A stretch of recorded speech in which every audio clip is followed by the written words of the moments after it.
اسی یارڈ کی سنسان فضا میں بلال ہانپتا ہوا ایمان اور تیمور کے پیچھے پہنچتا ہے۔ اس کی آنکھوں میں غصہ، دل میں بے قراری اور زبان پر ایک ہی جملہ ہوتا ہے: میری بیوی کو میرے حوالے کر دو ورنہ انجام بہت برا ہوگا۔ تیمور ایک لمحے کو بھی پیچھے نہیں ہٹتا۔ وہ ایمان کی طرف دیکھ کر کہتا ہے: ایمان، یہ سب تمہیں دھوکہ دے رہے ہیں، مجھ پر یقین کرو، میری محبت سچی ہے۔ اور پھر تیمور آگے بڑھ کر ایمان کا ہاتھ تھام لیتا ہے۔ یہ منظر بلال کے دل میں آگ لگا دیتا ہے۔ غصے سے بھرے بلال کا ہاتھ اٹھتا ہے اور ایک زوردار تھپڑ تیمور کے منہ پر پڑتا ہے۔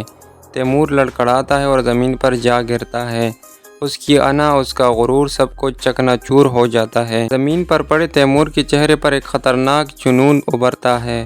وہ فوراً جیب سے پستول نکالتا ہے، نشانہ لیتا ہے اور بلال پر گولی چلا دیتا ہے۔ فائر کی آواز کے ساتھ ہی وقت تھم سا جاتا ہے۔ بلال تڑپتا ہوا زمین پر گر جاتا ہے۔ ایمان چیختی ہے، دوڑتی ہے اور بلال کے زخمی جسم کے پاس پہنچ کر روتے ہوئے کہتی ہے: بلال، آپ کو کیا ہو گیا؟ آنکھیں کھولیں، مجھے جواب دیں۔ لیکن بلال کی آنکھیں بند ہو چکی ہوتی ہیں۔ اسی لمحے احد، جو سب کچھ دیکھ چکا تھا، خاموشی سے بلال کی گری ہوئی پستول اٹھاتا ہے۔ اس کی نظریں تیمور پر جم جاتی ہیں اور گولی چلتی ہے۔ تیمور کو سینے پر لگتی ہے اور وہ حیرت سے احد کو دیکھتا ہے، جیسے ماننے کو تیار نہیں کہ اس کا چھوٹا کزن، جسے وہ بھائی سمجھتا تھا، اس پر گولی چلا سکتا ہے۔ احد، تم نے؟ احد آنکھوں میں آنسو لیے ایمان سے کہتا ہے: ایمان، گھبراؤ نہیں، میں ہوں نا، تمہیں اور بلال کو کچھ نہیں ہونے دوں گا۔ وہ بلال کو اٹھاتا ہے، ایمان کو ساتھ لے کر ہسپتال کی طرف دوڑتا ہے۔ ہسپتال میں ایمرجنسی لگتی ہے۔ ایمان کی دعاؤں میں شدت آ جاتی ہے، بار بار ایک ہی سوال: میرے شوہر کیسے ہیں؟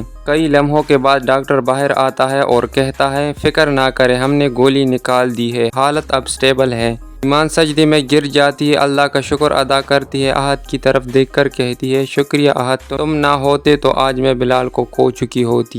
احد شرمندگی سے نظریں جھکاتے ہوئے کہتا ہے: ایمان، مجھ معاف کر دو، میں نے بہت غلطیاں کی، لیکن تیمور بھائی کو تمہارے ساتھ کچھ برا کرنے نہیں دیا۔ اسی لمحے تیمور کی ماں تائی ہسپتال میں دوڑتی ہوئی آتی ہے۔ اس کے چہرے پر صرف ایک سوال ہوتا ہے: میرے بیٹے تیمور کو کیا ہوا؟ کہاں ہے وہ؟ احد خاموش ہو جاتا ہے، لیکن آخر کار سچ بتا دیتا ہے: تائی اماں، میں نے تیمور بھائی کو مار دیا۔ یہ سن کر تائی کے پاؤں تلے زمین نکل جاتی ہے۔ وہ وہی زمین پر بیٹھ جاتی ہے، رو رو کر خود کو کوستی ہے: تیمور، تم نے ایک لڑکی کے پیچھے اپنا سب کچھ برباد کر دیا، اپنی بیوی، اپنے بچے، اپنی ماں، سب کچھ۔